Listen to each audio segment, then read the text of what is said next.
Pensaveus. Amèrica Barcelona.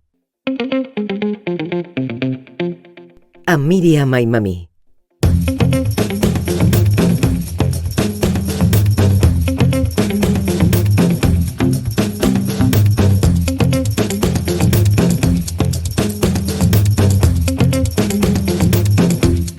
Benvinguts i benvingudes a Amèrica Barcelona, Pensaveus compartides. És un plaer, com sempre, tenir-vos aquí amb nosaltres, com cada setmana, per compartir aquest espai.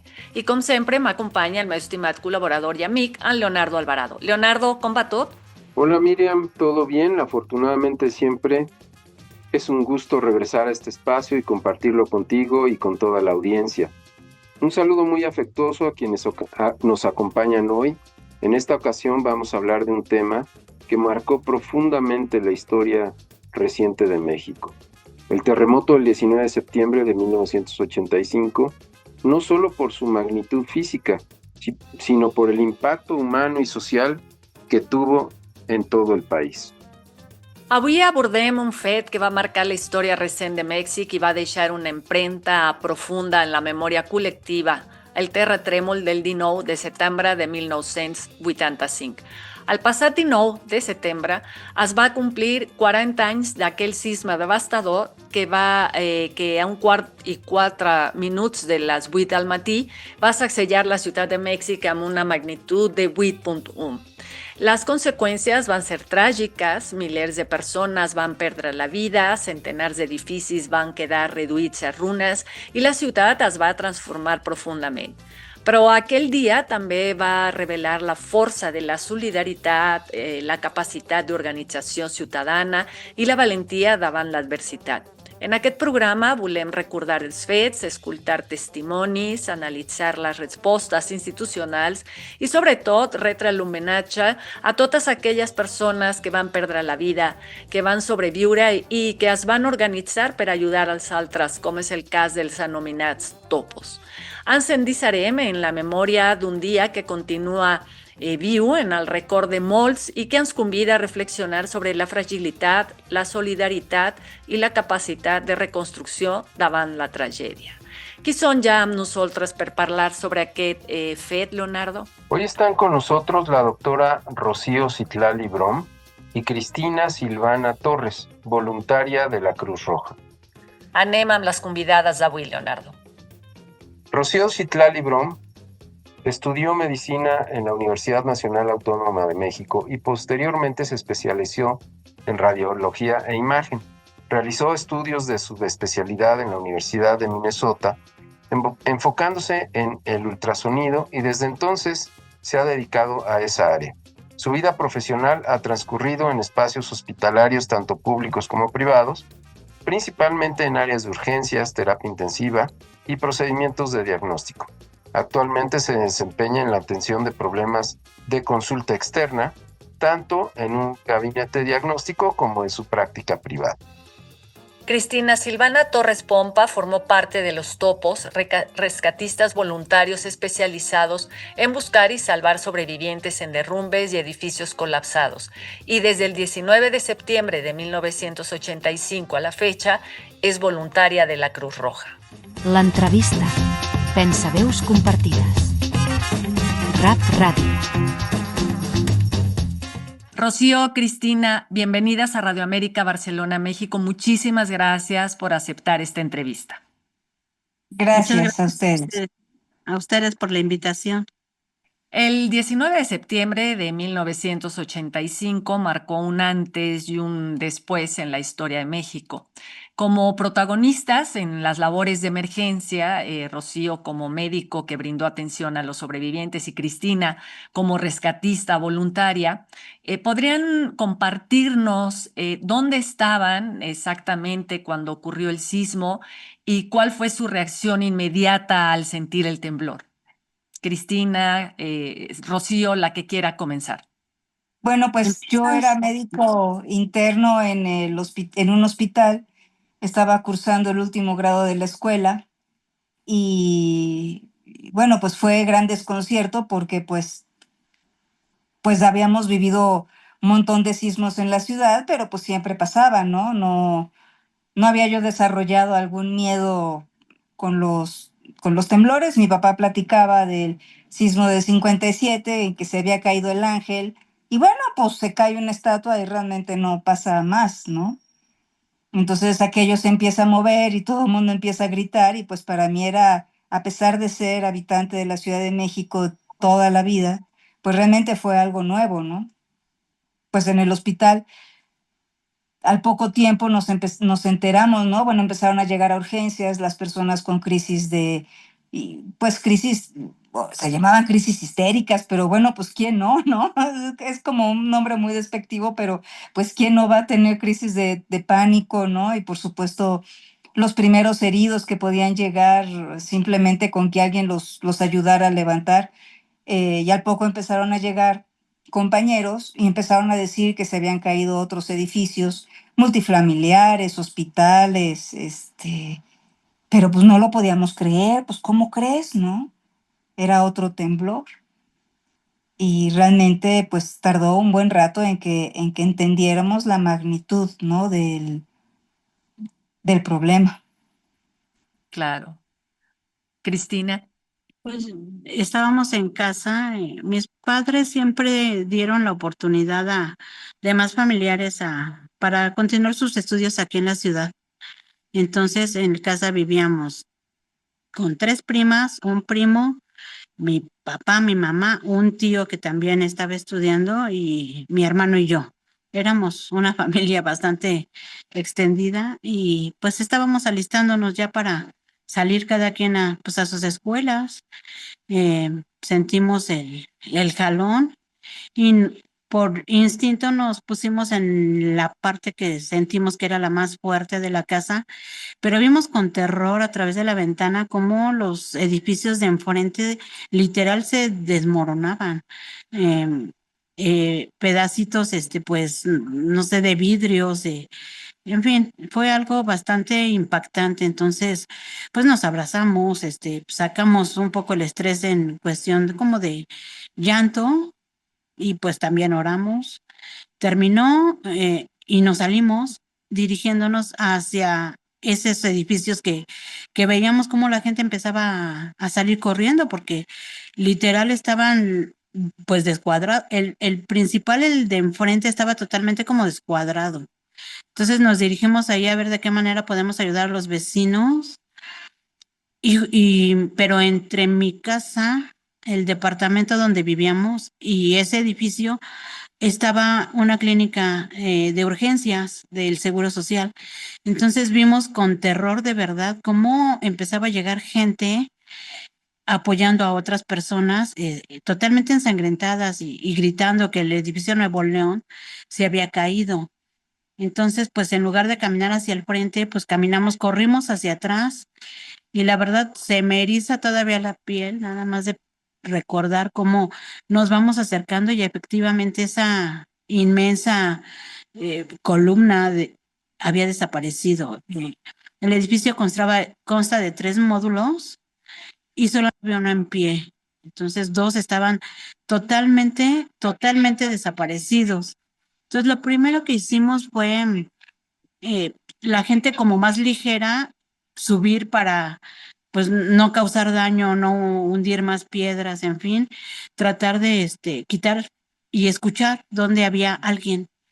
Y entonces hacíamos cadena humana para liberar cuerpos y ya con el paso del tiempo, pues eran cuerpos vivos o no, donde encontrábamos incluso animales, ¿no? También.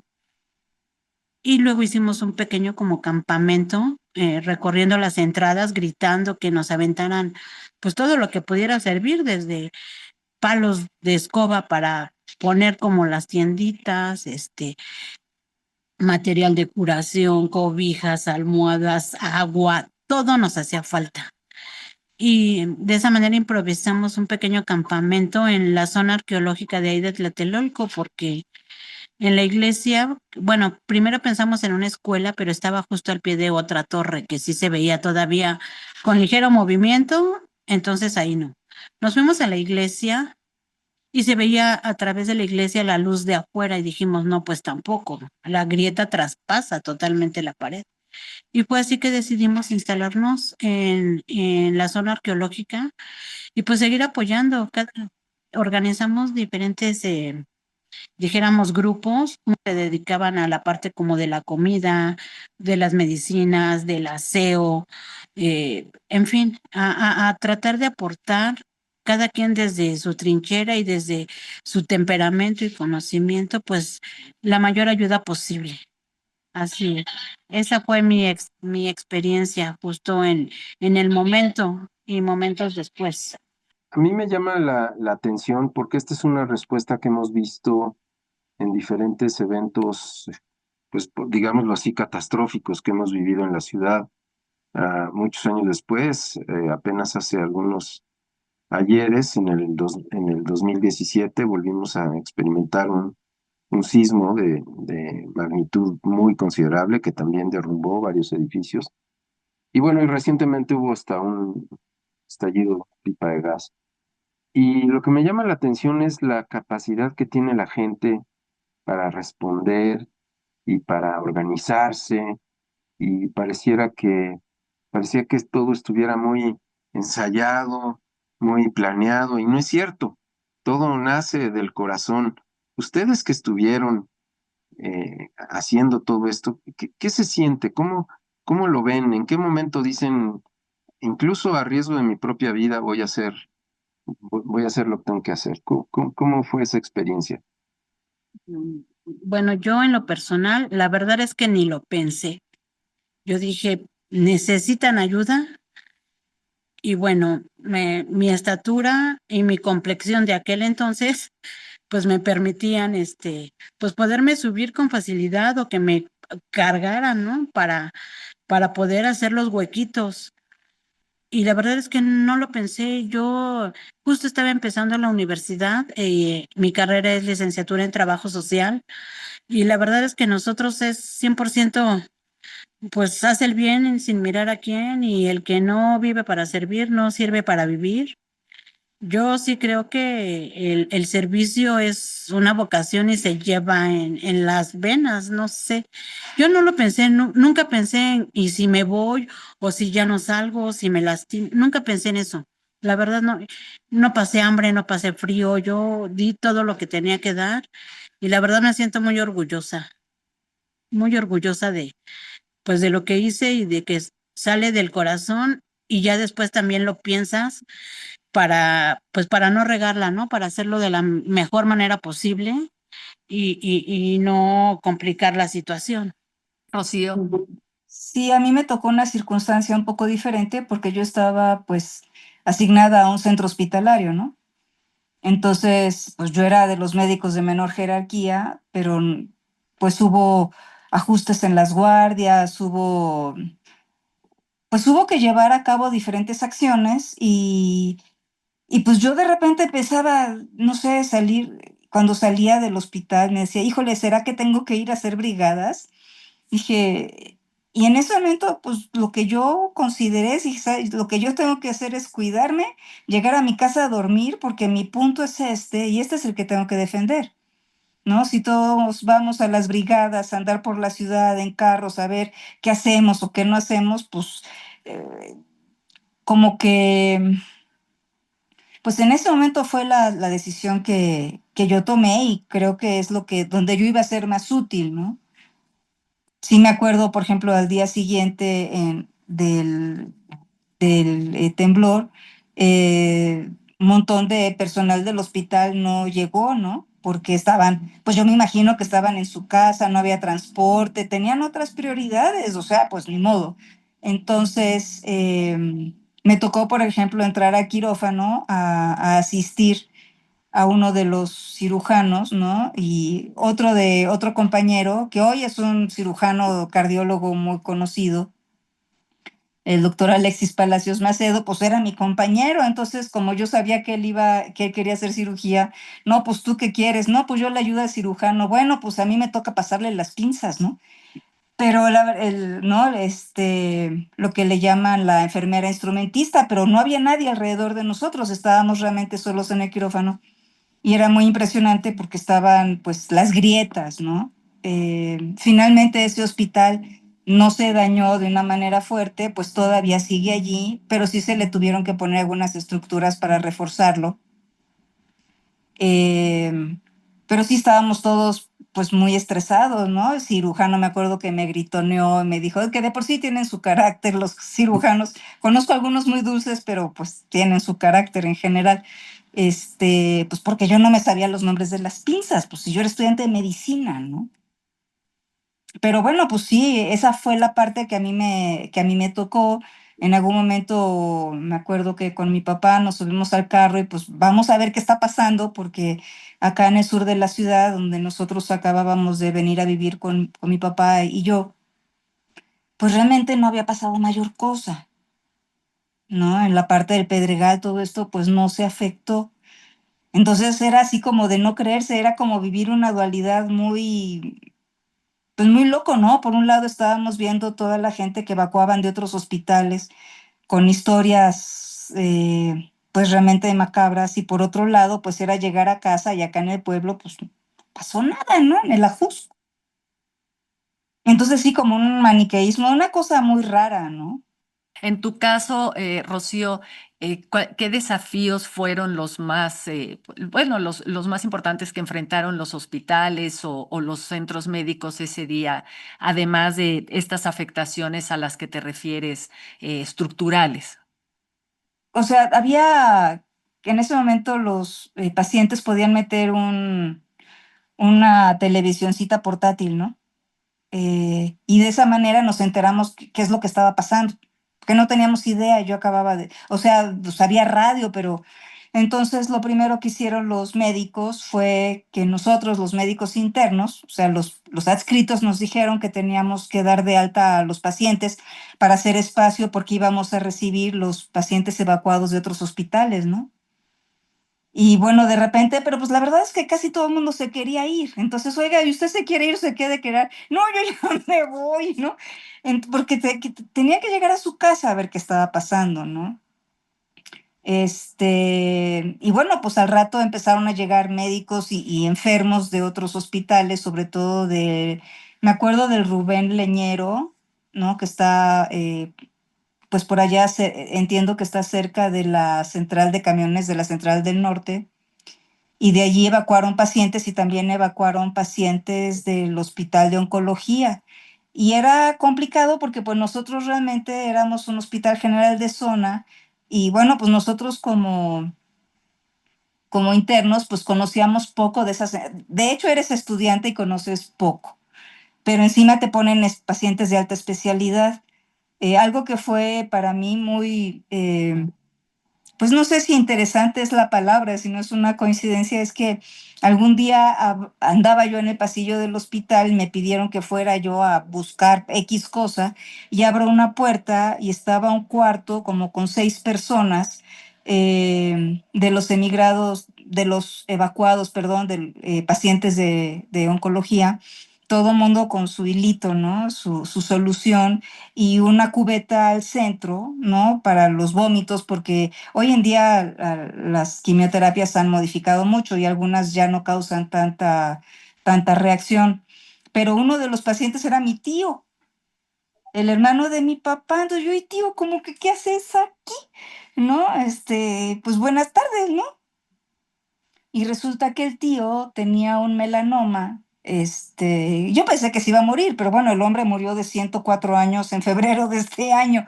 O sea, no, ahí no le tocaba. Y como dicen, cuando te toca, ni aunque te quites, y cuando no, ni aunque te pongas. Pero bueno, pues de repente la dinámica del hospital cambió mucho, porque pues eran enfermos con otras particularidades que no eran de un hospital general, ¿no? Entonces, pues para mí resultó muchísimo en aprendizaje, ¿no? En aprender a manejar otras situaciones, pues no sé, como mirar al frente. Hubo un montón de personas conocidos nuestros que fallecieron, pero de alguna manera algo sucede, no entiendo yo muy bien qué, ¿no? Y tal vez depende de cada personalidad. No es que yo haya dicho yo voy al frente y no me importa, pues, pero era como que de repente es lo que me tocaba, y pues ya sigues y haces lo mejor que puedes y pues con lo que tienes, ¿no? Claro.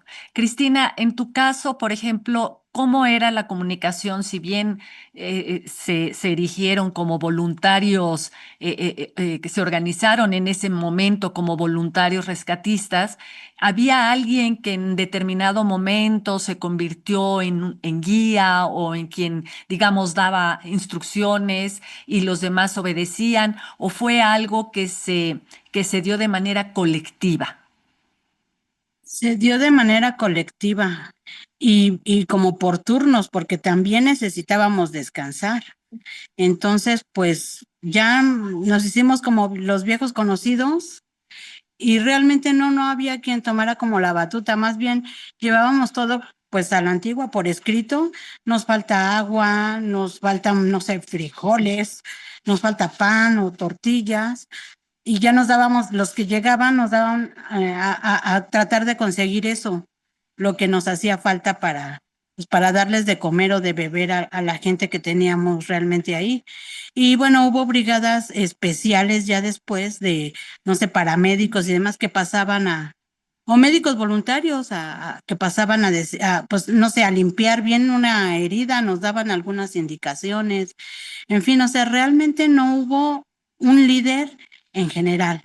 Había quien se encargaba, no sé, de la comida y al que llegaba ya tenía como la libretita, ya sabía qué, y también íbamos apuntando todo, material de curación, en fin, pero todo lo que se nos iba agotando, no tanto a lo mejor llevar una logística tan exacta de entradas y eso, sino más bien lo que llegaba estaba bien y veíamos qué era lo que nos hacía falta y nos abocábamos pues a esa parte, a que nada nos hiciera falta, ¿no? Desde un cobertor hasta a lo mejor una gasa o lo que fuera, porque incluso pues cubetas, porque no era un hospital, no había baños, ¿no? Entonces teníamos que improvisar los baños o los cómodos, que no sé por qué se llaman así, porque realmente son un poco incómodos, para tratar de solventar al 100% todas las necesidades de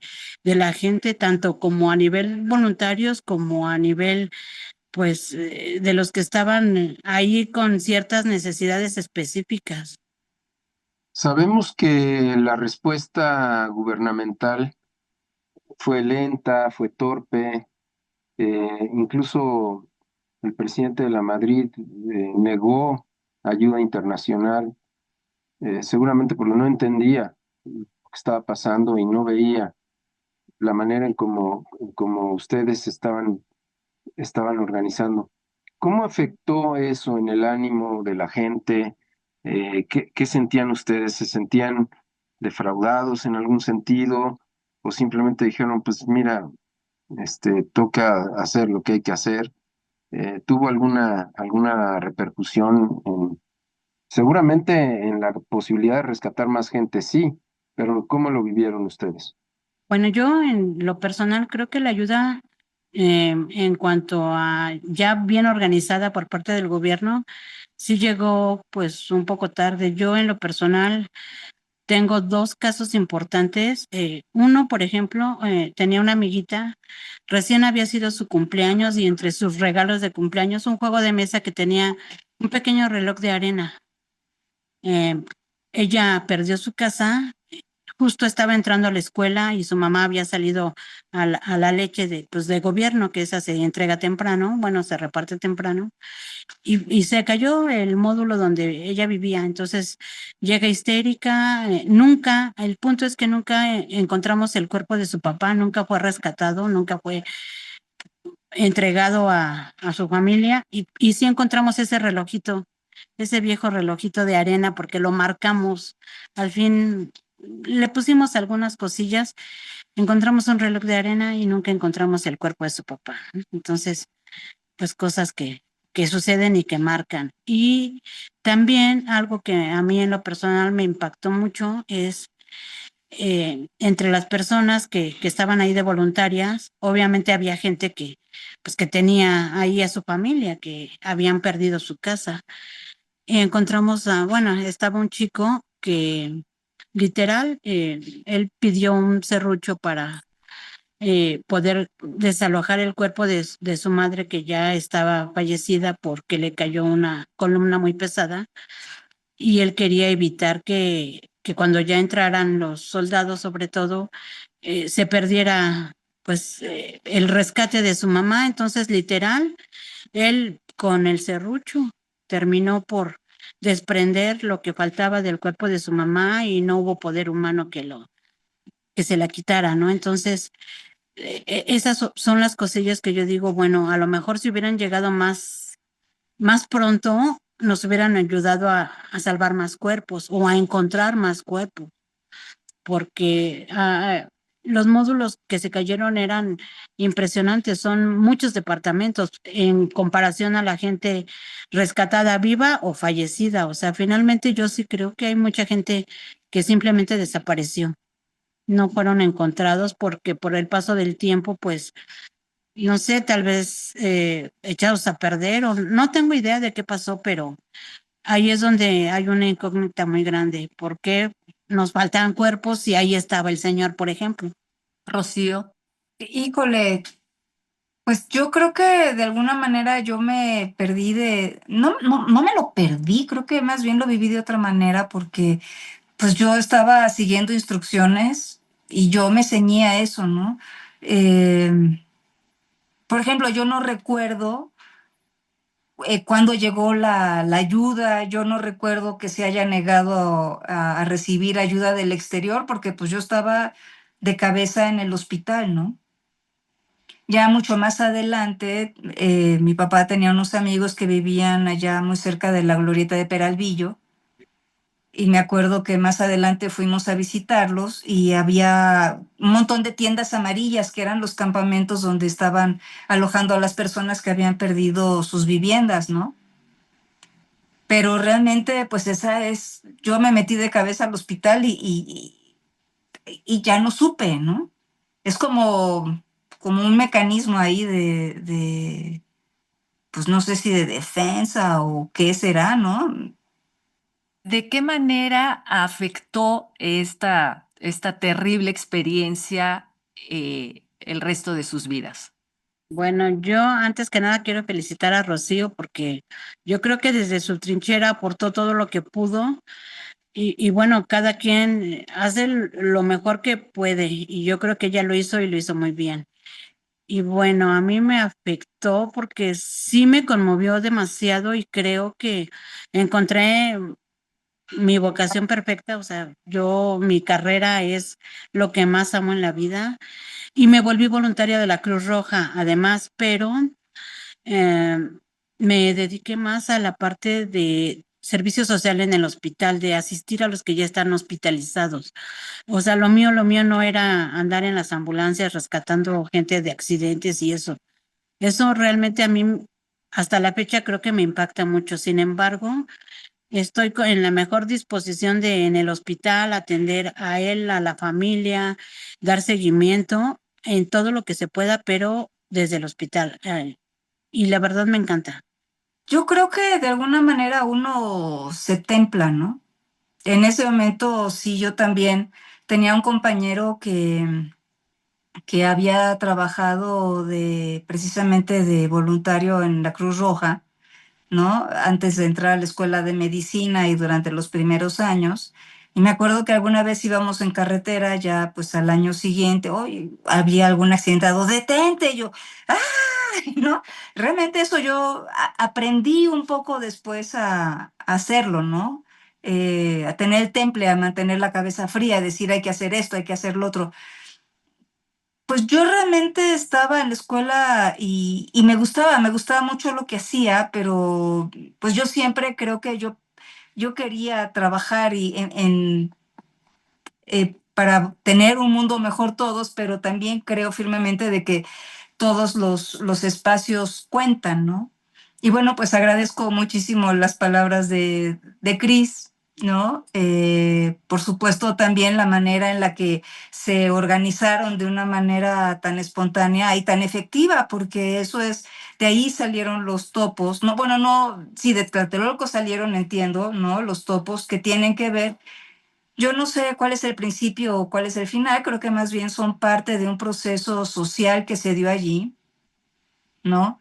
Que es muy valioso, y que cada quien desde su trinchera pone la parte que le toca, pero que sí, también creo que conforme se ha ido haciendo más compleja nuestra sociedad, cada vez es más difícil organizarse porque resulta que de repente todos desconfiamos de todos, ¿no? En momentos de mucha crisis hay una gran desconfianza y entonces, ¿cómo le ayudo a una persona si no sé, si me va a responder de tal o cual manera? Y eso se ha complejizado mucho, ¿no? A mí me dio gusto escuchar la plática de Cris allá cuando fuimos a leer, porque ella decía, pues en Tlatelolco todavía existe esta sensación de grupo, ¿no? Esta solidaridad de grupo que realmente a mí me cuesta trabajo encontrar en otros espacios, ¿no? Justo yo quería abordar ese tema con ustedes, ¿no? Porque la ciudad sufrió daños en un sinnúmero de lugares. Hoy, por lo menos ahora, creo que estamos más conscientes de cómo es digamos, la característica de la ciudad, las zonas donde hay mayor sismicidad que otras, mapas mucho más precisos de la distribución geológica de la ciudad que en ese momento no teníamos y que finalmente pues afectaron incluso reglamentos de construcción y demás, pero bueno, toda esta información no la teníamos en ese momento.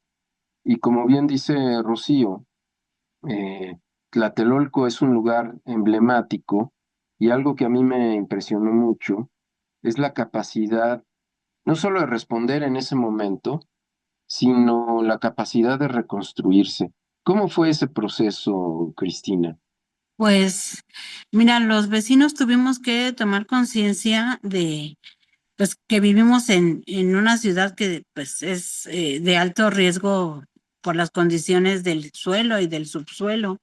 Entonces, a raíz de ahí ya hubo como muchas organizaciones para, pues, uno, para verificar que cada departamento estuviera en óptimas condiciones, porque fueron demolidos, si mal no recuerdo, Tlatelolco eran inicialmente 105 edificios y ahorita solo hay 92.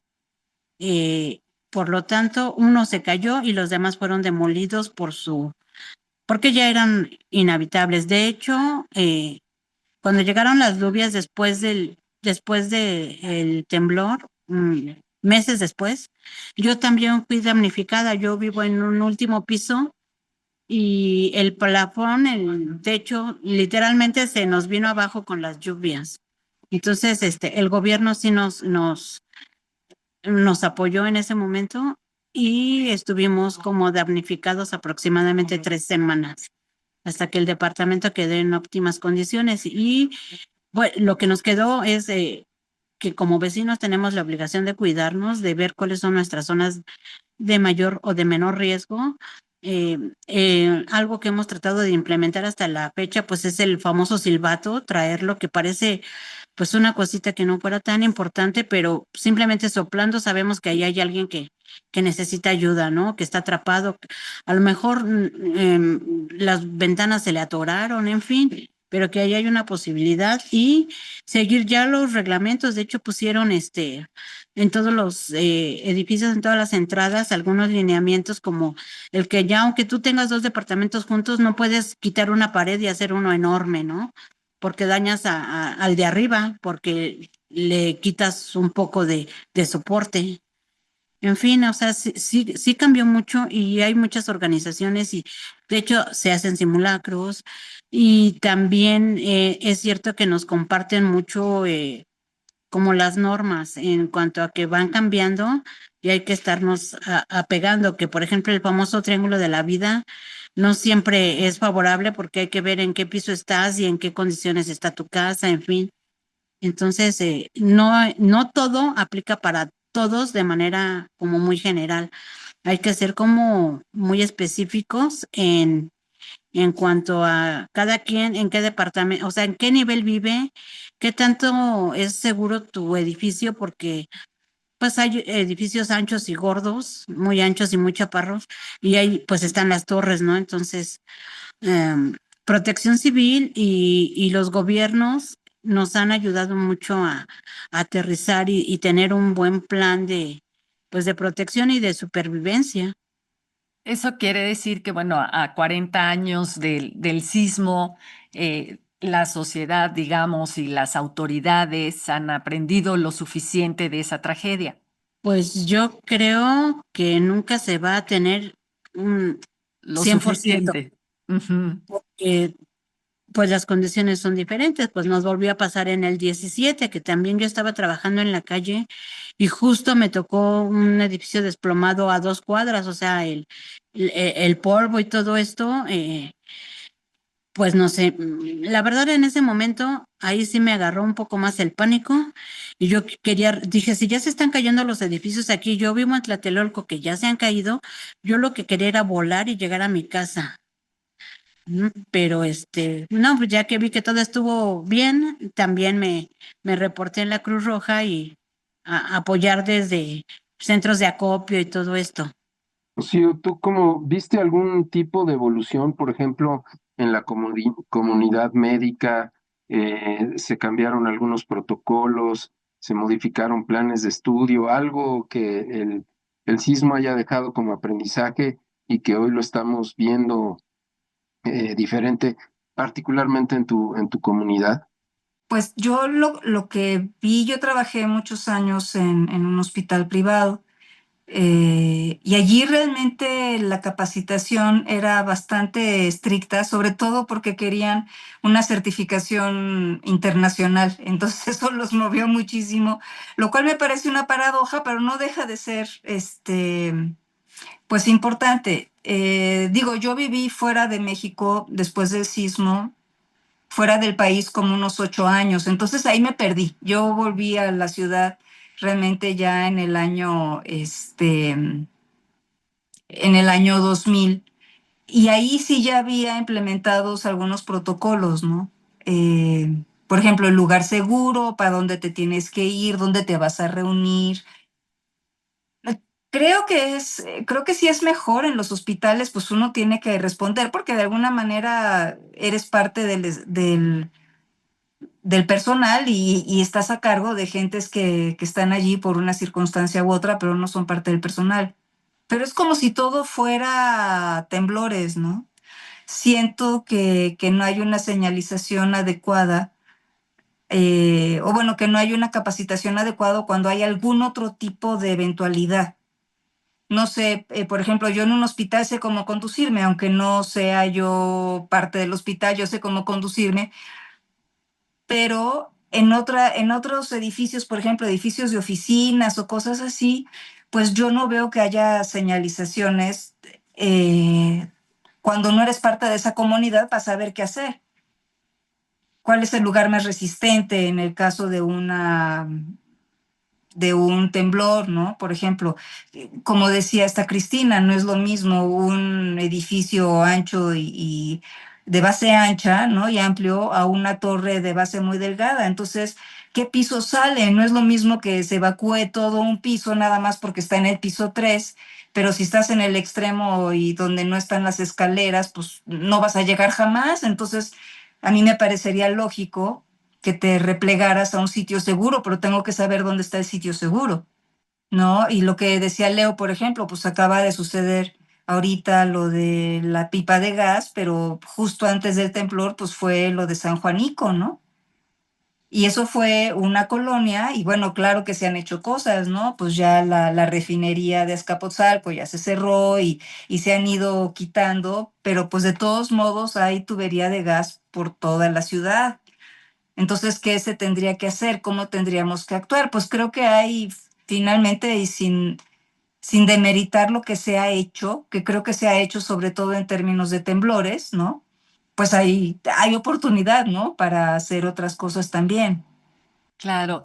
¿Qué mensaje les gustaría dejar a las nuevas generaciones que si bien, bueno, les tocó vivir el temblor del 2017, que no se compara en magnitud ni en daños materiales ni humanos al del 85, qué mensaje le dejarían a las nuevas generaciones que no vivieron ese momento? Bueno, yo creo que yo les diría que les sirva como de una experiencia, de un parteaguas para que no les suceda justamente, para que no los sorprenda, porque, bueno, de suceder puede pasar a cualquiera y en cualquier momento, no lo sabemos, pero que ya sepan y que actúen desde ya conocimiento, desde ya experiencia y que aprovechen la tecnología a su favor, porque, bueno, pues ahora hay, por ejemplo, no sé, yo no las ocupo, pero muchas redes sociales, entonces que hagan algo que realmente sea como importante y que lo usen a su favor, ¿no? Que vayan actualizando la información y ahorita que lo menciona Rocío, la verdad a mí no me había caído el 20 hasta este momento así al 100 que efectivamente, por ejemplo, si hubiese un incendio, el protocolo de evacuación es bien diferente a un sismo. Entonces hay que pensar en los panoramas para estar preparados y actuar de la manera como más sensata y más fría posible, porque que no nos agarre el pánico como aquella vez, que sepamos cómo actuar para poder tener la menor cantidad de bajas. Y yo creo que hay que hacer eso, fortalecer las capacidades de cada quien para que actúen de la manera más eficaz. Yo creo que esto lo podría, para mí, para los jóvenes y creo que en general para los habitantes de esta ciudad o de cualquier parte del país, para mí sería importante separar lo que debemos pedirle, solicitarle y amablemente exigirle a nuestras autoridades. Es diferente de lo que tenemos que hacer nosotros también como individuos, porque sí creo que tenemos que tener un pequeño resguardo y cada quien en su espacio. Por ejemplo, no es lo mismo lo que tendrían que hacer las faldas de los volcanes, que puede hacer una erupción, en algún momento tendrían que evacuar, o en las cauces de un río que pueda venir con una bajada. Ya con lo que nos ha llovido a nosotros es importante, pero creo que cada uno de nosotros mexicanos tendríamos que mirar nuestro entorno, conocer los peligros a los que estamos expuestos. Creo que es tener una lamparita con pilas, no sé si sea útil, pero sí tenemos que tener a resguardo algún papel, ¿no? Que nos dé cierta identidad, alguna copia extra de las llaves, no sé, ¿no? Pero creo que no perder de vista la responsabilidad individual que tenemos de nuestro cuidado sin dejar de vista la responsabilidad de las autoridades de protegernos como sociedad. Así es. Leonardo, ¿alguna reflexión final? Yo me quedo con este mensaje final donde parece que está claro que sin duda hemos aprendido mucho sobre el tema, sin duda se han hecho cosas, pero falta. Y no es simplemente el decir, oye, falta, sino que efectivamente en una ciudad, la ciudad ha cambiado mucho del 85 a la fecha. Ahora tenemos una área conurbada mucho mayor a la que teníamos en ese momento. Incluso las condiciones geológicas de la ciudad han cambiado, se está hundiendo, ¿no? Porque extraemos agua todos los años en grandes cantidades. Entonces, sí creo que falta un proceso de educación en protección civil más profundo que el que hemos tenido. Yo me quedo también con lo que dijo Rocío, y después respaldó Cristina. No es lo mismo que te coja un temblor en un edificio público a que sea o que sea un incendio o cualquier otro tipo de catástrofe. Las maneras de responder son distintas y no tenemos la información.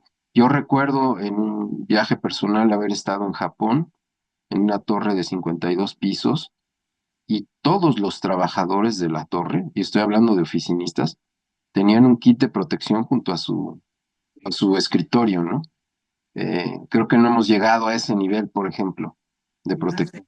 Sí, yo creo que bueno, el programa de hoy pues nos ha permitido escuchar dos voces fundamentales en la historia del sismo del 19 de septiembre de 1985. Me parece que sus testimonios pues, nos recuerdan no solo la magnitud de la tragedia, ¿no? Sino también la enorme solidaridad que surgió entre la gente común.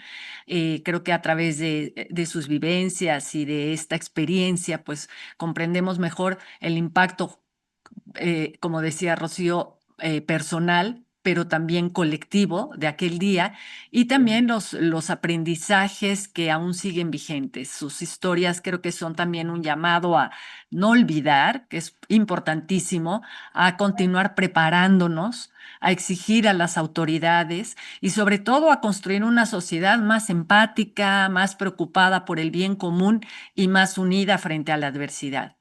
Gracias, Rocío y Cristina, Cristina y Rocío, por compartir con nosotros sus vivencias y su generosidad.